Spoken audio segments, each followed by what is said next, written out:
In today's video, I'm going to teach you Docusign eSignature, how to set up shared access, 5 minutes. Shared access lets trusted teammates view and act on your Docusign items when you're away or when work needs to be delegated. It's perfect for coverage, approvals, or centralizing sending tasks, and you stay in control the entire time. Here's how to set it up quickly and confidently. First, sign into your Docusign account. Once you're in the home dashboard, look to the top right and click your profile icon. From that menu, open My Preferences. This is your control center for how you sign, send, and manage access. Inside Preferences, head to the Signing and Sending section. That's where DocuSign groups features related to your envelopes, templates, and delegation.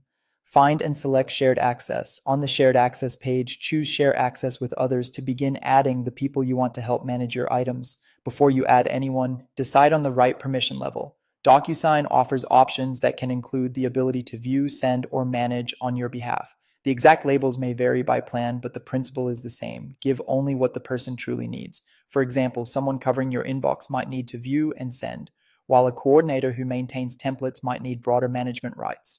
When in doubt, start with the lowest necessary access and adjust later if needed.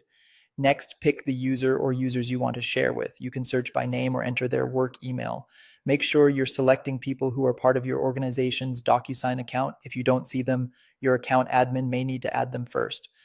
Double check you've selected the correct user to avoid granting access to the wrong person. Set an access duration if you want it to be temporary. Choose a start and end date for coverage during vacations, leave, or projects. If you leave this field blank, access remains ongoing until you remove it.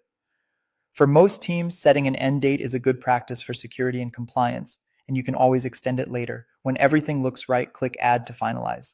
DocuSign will apply those permissions, and the person you selected can act according to the level you chose. If your plan restricts certain permissions, you may see fewer options, so tailor within what's available. That's it. You can return to the same shared access page anytime to review, adjust, or remove access. With this setup, your workflow stays on track, your documents remain secure, and your team can support each other without missing a beat.